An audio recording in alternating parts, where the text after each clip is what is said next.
हे friends, स्वागत है आप सभी का movie stock movie explain channel पे, जिस पर आज मैं रिकैप करने वाली हूँ my girlfriend is an alien के 11th to 16th एपिसोड को। तो चलिए अब आपका टाइम बिल्कुल भी ना वेस्ट करते हुए शुरू करते हैं इस वीडियो को, वो भी स्पॉइलर वार्निंग के साथ। लेकिन उससे पहले मेरी एक छोटी सी रिक्वेस्ट, वीडियो को लाइक, शेयर और चैनल को सब्सक्राइब करने की।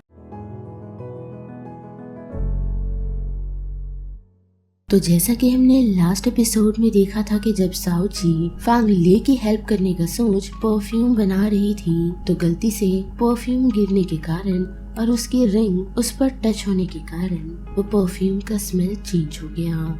और उस फ्रेग्रेंस के कारण फांग ने साओ ची के करीब जाकर उसे किस कर लेता है, जो बात वो जाकर शाओबू के बताती है। और वही बात करे फांग ले की, तो वो इस बारे में अपने असिस्टेंट मिस्टर हान से एडवाइस लेता है। और फिर से दूसरे दिन हम देख सकते हैं कि साओ ची जब परफ्यूम बनाने की कोशिश कर रही होती है तो उसे प्रॉपर इंग्रेडिएंट्स नहीं मिलते, जिसे वो अपनी आंख बंद करके नोट से ढूंढने की कोशिश करती है। और उसी दौरान वहाँ फांग ले आ पहुँचता है, जिस कारण फिर वो उसकी स्मेल से खींची चली जाती है। लेकिन उसे छूने पर वो उससे दूर हटती है। और साथ ही उसे इतना तो समझ गया कि उसने परफ्यूम हार्मोन्स की मदद से बनाया था, जिस कारण वो अपने बनाए हुए परफ्यूम को लेकर फांग ले के हाथ पर रब करती है, तो उसे ये श्योर हो जाता है कि परफ्यूम उसने फांग ले के हार्मोन से बनाया था, जो बात वो फांग ले तक को बताती है। और फिर रात के वक्त हम देख सकते हैं कि फांग ले साओ ची के बारे में ही सोच रहा है, जिस कारण वो उसे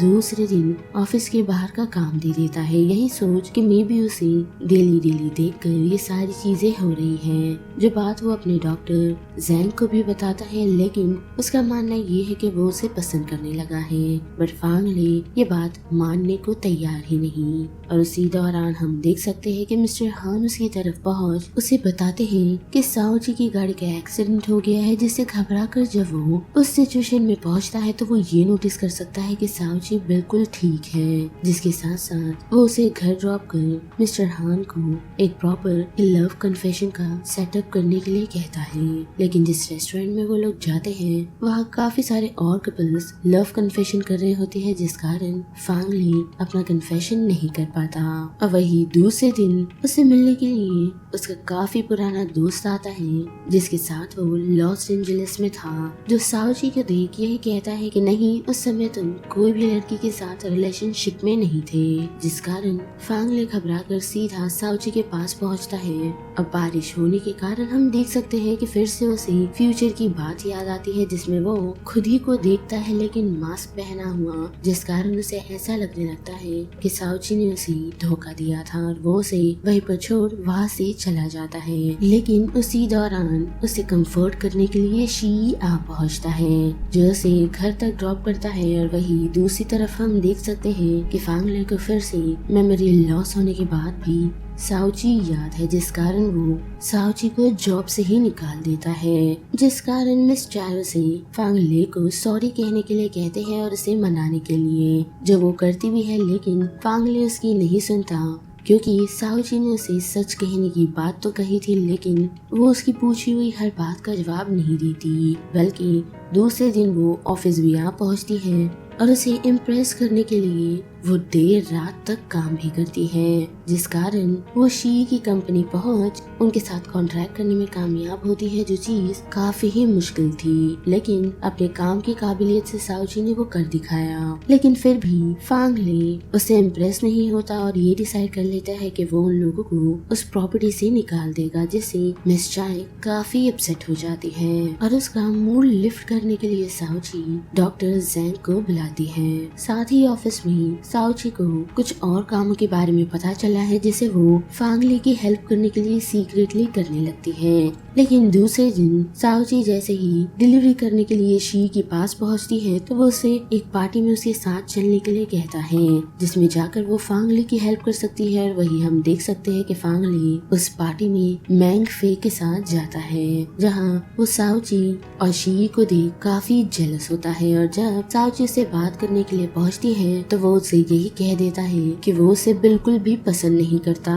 और साथ ही उसके बनाए हुए प्रोजेक्ट के पेन ड्राइव को वो उस उससे लेकर फेंक तक देता है, जिससे अपसेट होकर साओची वहाँ से चली जाती है और फिर उससे बात करने के लिए शी पहुँचता है, जो उसे कंफर्ट कर वापस घर ले जाता है। जहाँ जाते वक्त हम देख सकते हैं कि वो उसे उनके पास्ट की बातें बताता है, जिसमें हम देख सकते हैं कि बचपन से ही शी साओची को पसंद करता है और दूसरे दिन उसे अपसेट देख वो ये डिसाइड कर लेता है कि वो फांगले को सबक सिखाएगा, जिसके लिए वो फांगले की फाइटिंग ट्रेनिंग में पहुंच उसका सामना करता है और उसे यही कहता है कि अगर तुमने वापस उसे दुख पहुंचाने की कोशिश की तो मुझसे बुरा कोई नहीं होगा। लेकिन दूसरे दिन हम देख सकते हैं कि साओची फांगले के ऑफिस से रिजाइन कर लेती है। साथ ही जाते वक्त उसकी मुलाकात मैन फे से होती है, जो साओची को फांगले से दूर रहने के लिए ही कह रही है, जिस कारण फांगले और साओची दोनों ही अपने अपने कामों में डिस्ट्रैक्ट होते हैं। और वही हम शी को देख सकते हैं, जो उसके साथ कुछ टाइम स्पेंड करने के लिए उसे कैंडी शो पर ले जाता है। और जैसे ही शी कुछ फोटोज अपलोड करता है तो डॉक्टर जैंग वो फोटोज फांगले को भेजते हैं, जिससे जेलस होकर फांगले फोटोशूट के लिए कैंडी शो में आ पहुंचता है और उनका फोटोग्राफर साओची और शी को फोटोशूट के लिए पूछता है, जिसके लिए वो लोग मान भी जाते हैं। और इसी फोटोशूट के दौरान हम देख सकते हैं कि फांगले उसे यही कहता है कि तुमने काम तो छोड़ दिया, लेकिन जाने से पहले मुझसे एक बार भी नहीं पूछा। लेकिन हम देख सकते हैं कि साओची फांगले से नाराज है और वो उससे बात नहीं करती। और साथ ही वो शूट खत्म होने के बाद शी साओची को डिनर के लिए ले जाता है और वही बात घर जाते वक्त फांगले को परेशान कर रही होती है, जिस कारण वो उसी पार्टी की लोकेशन पर पहुंच उस पेन ड्राइव को ढूंढना शुरू करता है, जिसे वो पेन ड्राइव मिल भी जाता है, जिस कारण वो दूसरे दिन साओची को वापस जॉब पर आने के लिए कहता है। और हम ये नोटिस कर सकते हैं कि साओची मैनफे से काफी जेलस है और इसी कारण से वो अब जॉब पर नहीं जाना चाहती। लेकिन फांगले उसे उसके ऑफिस आने पर मजबूर करता है। पहले तो उसकी कैफे में काफी सारे ऑर्डर्स देकर, लेकिन साओची नहीं बल्कि शाबू सिचुएशन में पहुंचती है, जिसके साथ साथ वो उसे कुछ गिफ्ट्स भी भेजता है और साथ ही अपना ब्लैक कार्ड भी। लेकिन फिर भी साओची वापस ऑफिस नहीं जाती, जिस कारण वो मिस चाय के कैफे आ पहुंचता है और उससे वापस ऑफिस आने के लिए कहता है। लेकिन साओची उसे यही कहती है कि तुम अपनी गर्लफ्रेंड के साथ ही रहो, मुझे तुम्हारे साथ काम नहीं करना। लेकिन फांगले उसकी मिसअंडरस्टैंडिंग क्लियर करता है कि उसका और मैनफे का कोई रिलेशनशिप नहीं चालू है, जिससे साओची काफी खुश हो जाती है। और वही उसे पता चलता है कि शाबू अपना टाइम फांगले के साथ स्पेंड करने गई थी, जो दोनों ही काफी दिनों से एक दूसरे के साथ काफी अच्छा टाइम स्पेंड कर रहे हैं। और वही हम मिस चाय को देख सकते हैं, जिन्हें डॉक्टर जैंग ने अपने साथ डेट पर इनवाइट किया है। और जब साओची इन सारी बातों के बाद भी ऑफिस नहीं आती तो डॉक्टर जैंग उसे उसका घर वापस करने का सजेस्ट करते हैं, जो वो करता भी है। लेकिन हम देख सकते हैं कि साओची फिर भी अपनी नाइट मिस चाय के कैफे में ही गुजारने का डिसाइड करती है, जहाँ जैसे ही फांगले उसे बात करने के लिए पहुँचता है तो वो ये नोटिस कर सकता है कि साओची अपना डिनर शी के साथ कर रही है, जिससे जेलस होकर वो वापस घर चला जाता है। और ऑनलाइन काफी चीजें सर्च करने के बाद कि कैसे उसे मनाया जाए तो उसे इतना तो पता चलता है कि साओची उससे काफी ऑब्सेस है, जिस कारण वो दूसरे दिन एक्सरसाइज करता हुआ साओची के कैफे आ पहुंचता है। और उसके हार्मोन्स के कारण साओची उससे अट्रैक्ट तो होती है, लेकिन फिर भी वो ऑफिस नहीं जाती। और रात के वक्त मिस चाय उसे समझाती है कि वो मे भी सच में तुम्हें अपने ऑफिस में चाहता होगा। और वही बात करी फांगले की तो डॉक्टर जैंग उसे ये बताते हैं कि हर किसी लड़के को तोहफे या फिर कोई ऐसी सारी चीजों की जरूरत नहीं होती, जिन्हें सिर्फ एक सॉरी ही सुनना होता है। और हम देख सकते हैं कि उस कारण फांगले वहाँ से निकल सीधा साओची से मिलने के लिए आ पहुंचता है, जिसे वो एक नॉर्मल सॉरी कहता है। और साथ ही साओची फिर भी जब उससे नाराज होती है तो वो उसे किस कर लेता है, जिस कारण साओची थोड़ी शांत होती है और दूसरे दिन ऑफिस आने का भी डिसाइड करती है। और वही हम देख सकते हैं कि उन्हें किस करता हुआ शी ने देख लिया था और साओची के कहने के हिसाब से वो उसे ये बताने की कोशिश करता है कि वो उसे वापस केप टाउन ले जा सकता है। लेकिन हम देख सकते हैं कि साओची ऑफिस पहुंची है तो वहाँ उसे वीआईपी ट्रीटमेंट दिया जा रहा है और साथ ही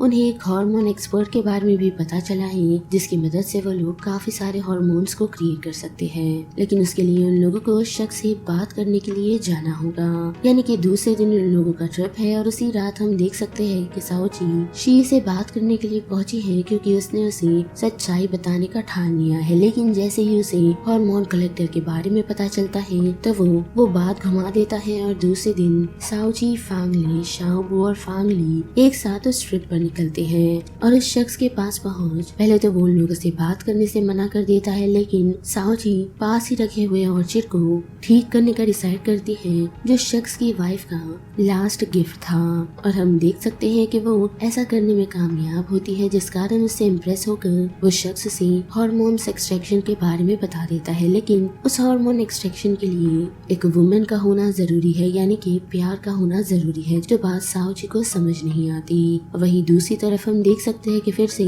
शाओबू फांगली से अट्रैक्ट हो रही है, लेकिन फिर से टर्टल में कन्वर्ट ना हो जाए वो इस कारण पानी में गिर जाती है, जिसे बचाने के लिए फांगली पहुंचता है और वो दोनों रात में टेंट में ना सोने का डिसाइड कर होटल रूम में जाने का डिसाइड करते हैं। और दूसरी तरफ हम देख सकते हैं कि शाओची फांगली के साथ वहीं पर है और वो दोनों उसी हार्मोन्स के साथ साथ कुछ आउटर स्पेस की बातें कर रहे हैं, जिसके साथ साथ फांगले से उस हार्मोन को किस तरह कलेक्ट करा जाए उस बारे में भी बताता है, जिसके लिए साओची को ऐसा लगता है कि उन लोगों को कुछ कपल्स को हायर करना होगा जिससे मे बी इमोशन के कारण फांगले वो हार्मोन्स रिलीज कर सके। लेकिन हम देख सकते हैं कि फांगली उसे यही बताता है कि वो हम भी कर सकते हैं और साथ ही वो उसे अपना लव भी कन्फेस कर देता है। लेकिन इससे पहले हमें कुछ दिखाया जाए तो यहाँ पर my girlfriend is an alien का ये 16 एपिसोड खत्म हो जाता है, जिस बारे में अब आप सभी की क्या राय बनती है उसे लेकर आप मुझे कमेंट सेक्शन में बता सकते हो। साथ ही